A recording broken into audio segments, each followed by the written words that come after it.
Welcome back to the channel. This week's video is a little bit of a different one. We sat down for a conversation with a sports psychologist, Brad Fullarton. Brad is someone that I spent a little bit of time with at university, and he's now done his master's degree in sports psychology, and we had a conversation. It's blossomed into this thing where he might well be coming in to help out with Team 9 to 5 with the mindset psychology side of things. Psychology is something that's overlooked quite a bit in the world of sports and performance, and it's something that we're looking to put a lot more focus into within Team 9 to 5. Because as we know, the mental and the physical go hand in hand when it comes to performance. In this video, we're going to be sharing a couple of key insights, a couple of little bits on motivation, about dealing with nerves, and all the other things that come with the mental side of performance. Hope you enjoy. But yeah, being busy, what's been going on? Yeah, it's been good, mate. Been actually mobbed, to be honest with you.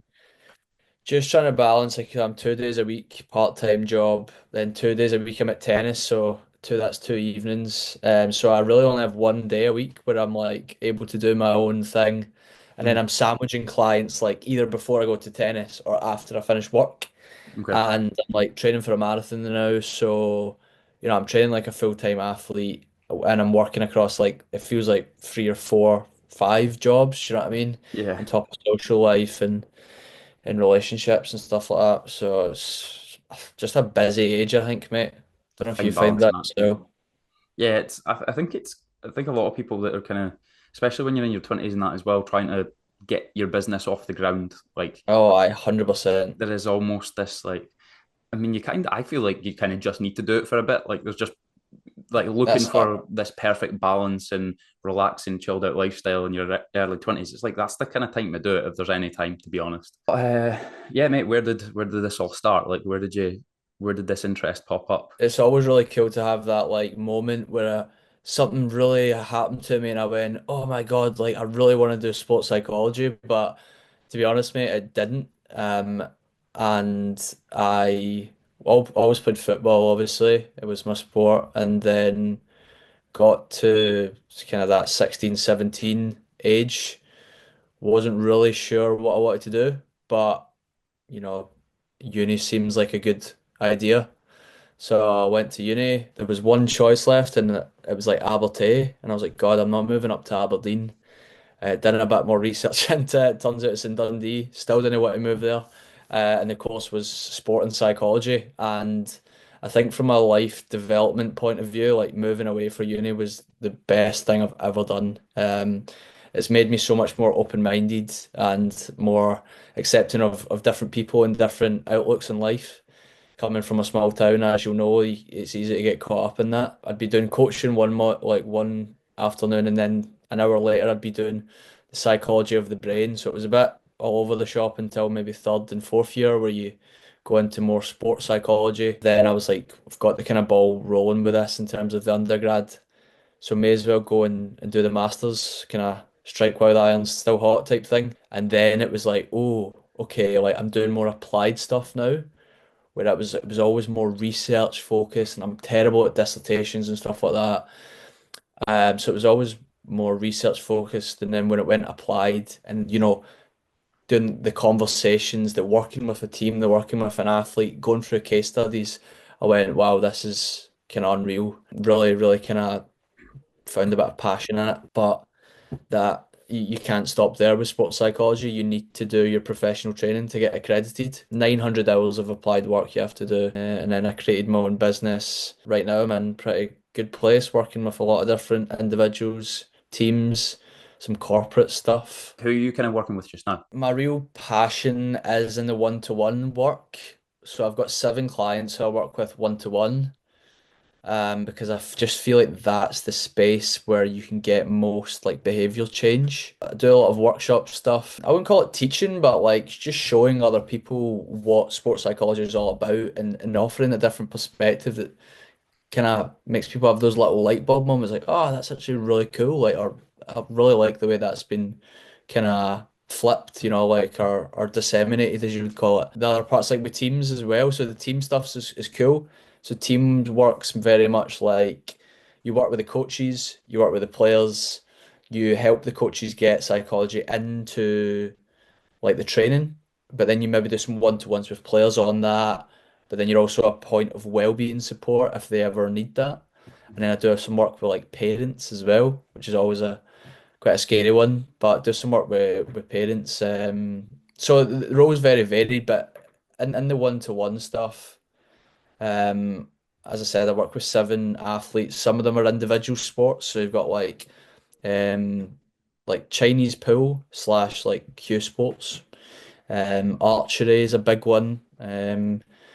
And then I've got stuff like rugby, football, as well. So it's kind of diverse, and every interaction's very different. You've got the 16-year-old rugby player who just wants you to help them with their goals, and that's fine. And then you've got the mid-30s national level archer who is really, really bothered by what shows up for him mentally when he's shooting at key moments in competition. For him, just to give a lot of context, it's like when I'm doing really well, my mind gets a little bit carried away, and then I start thinking, oh my God, you're doing so well. Oh my God, this could be a big score. Oh my God, what if this is your best score ever?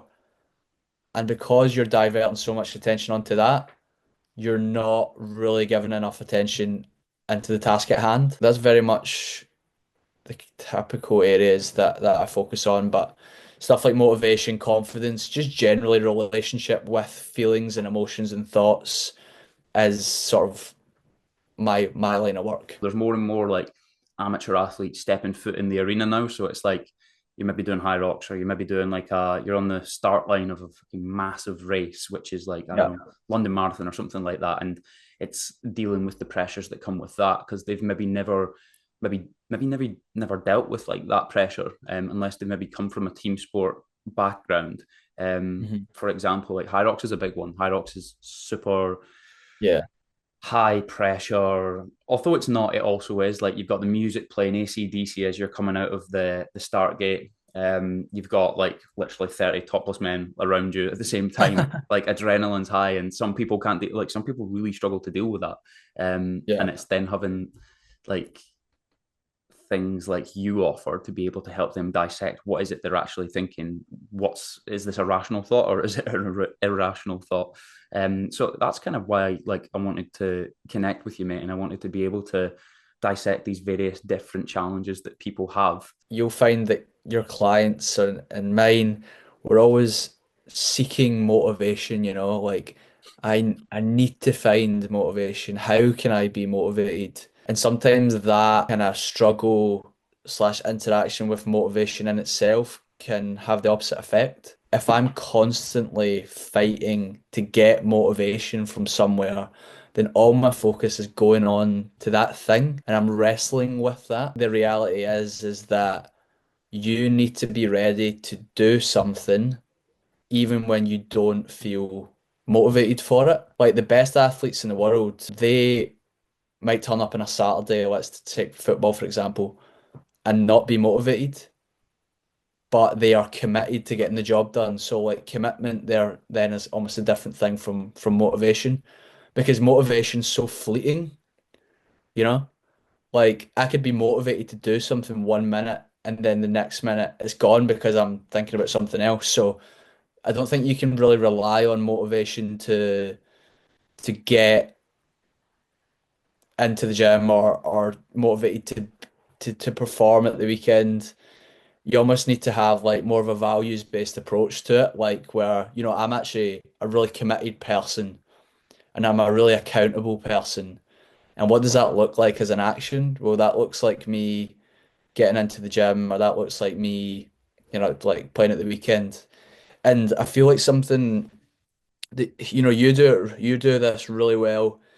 Other people that I've seen like on Instagram and stuff, it's like, oh, you just need to get up and do it, you pussy, like, just fucking do it.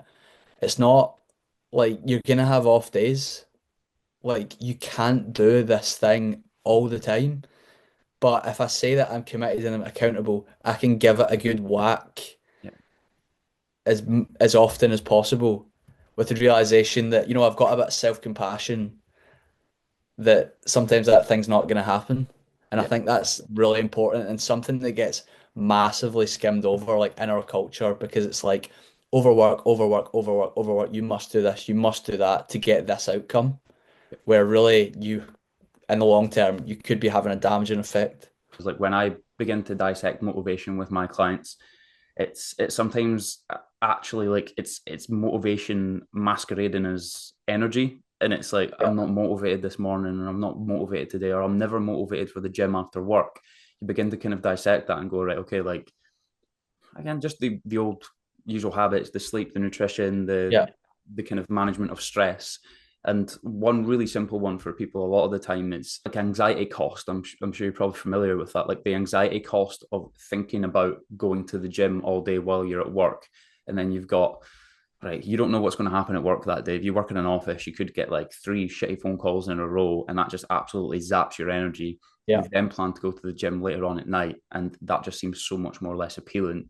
Therefore, the thing that might actually work for you is you might have more energy first thing in the morning. It might mean you need to wake up half an hour earlier, but you got the gym session done, and you didn't even need to rely on the motivation that was going to be coming or not coming later on in the day. So it's dissecting things like that, and it's like, I mean, your diet's a big one as well. 100%. Energy and motivation, like no wonder you don't feel motivated later on at night when you're meant to be going to the gym at 6:30 because you've had Yeah, like yeah, yeah. a pot noodle for lunch or something like that. I ask a question on one of my lock and load form thing that I do when people join the program, and it's like, do you think this is going to be enjoyable? Do you think this is going to be fun?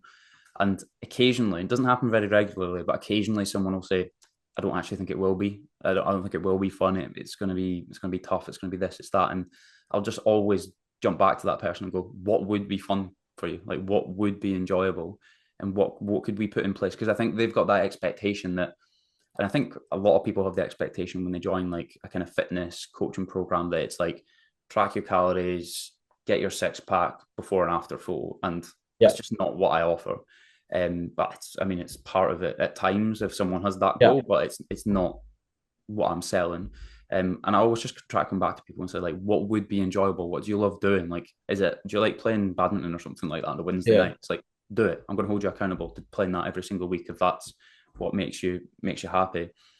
If you think you're going to need to, if you hate running and maybe you think you're going to have to run because that's what you see some of my other clients doing, it's like, no, we're not going to do that. We're just going to make it fun, enjoyable, and something that you can tick boxes with every single week.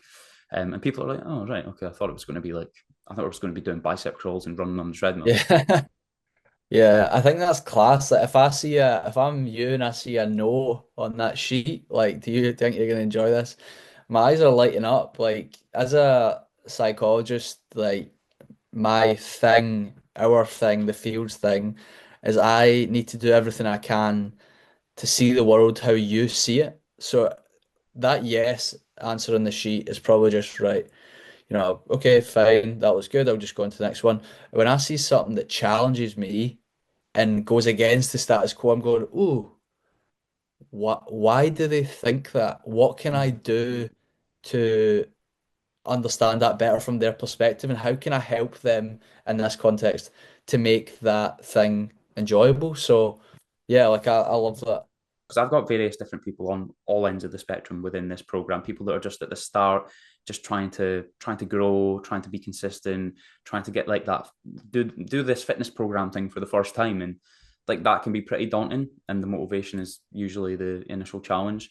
But then as we move forward, we've got kind of people taking on like big events. For example, we've got someone doing like full Ironman in Lanzarote in a couple of months. He's going to be on that start line, like whew, got hundreds of people. I say hundreds. There's probably almost 100 people who have done a high rocks after this year. So that's pretty daunting. That's like, how do I get ready for the moment? How did it not let nerves get the better of me? You've obviously got team sports athletes stepping foot into a game. It's a cup final, junior level, semi-professional level, and various other sports as well. And I know there's probably different ways to approach different sports, but I don't know, mate. Like, what is there any lessons that you could draw from the people that you've worked with?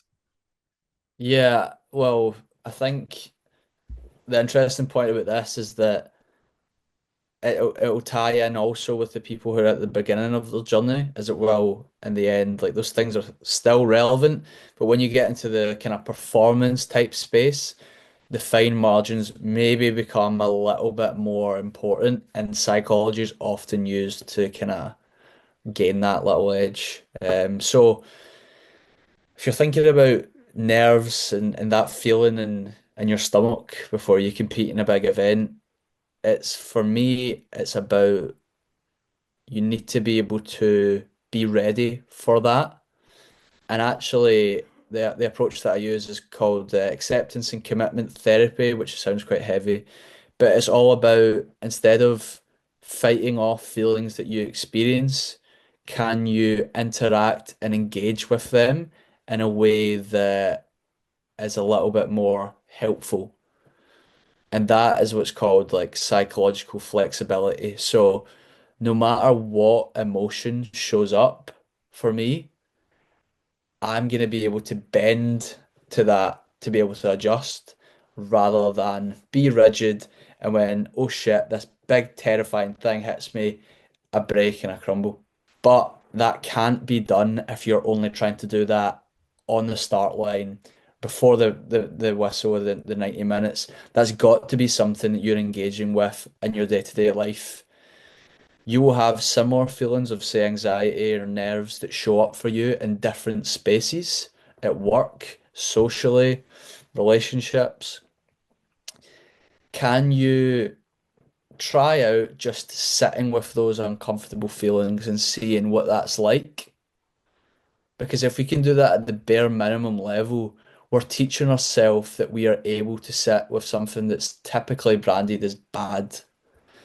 That means when we go up 5 levels to the start line or up 10 levels to the Champions League final, then we are more ready to accept and live with that feeling.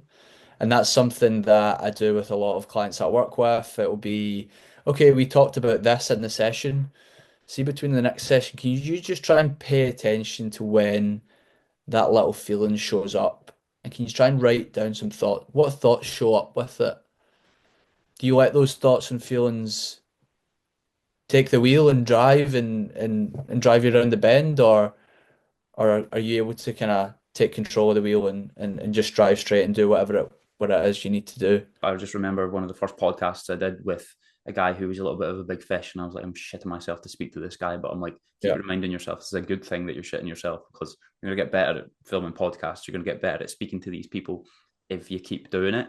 And it's just something that I've just continuously tapped into. But it's quite hard because I know, like, in everyday life, like, not like my job is very much like if I'm speaking, I'm on podcasts, I'm PTing people, like there's a lot of exposure to uncomfortable kind of interactions, and that's fine. But I know not everyone has that in their real life, so they almost need to kind of like begin to seek them out and begin to actually walk headfirst into them.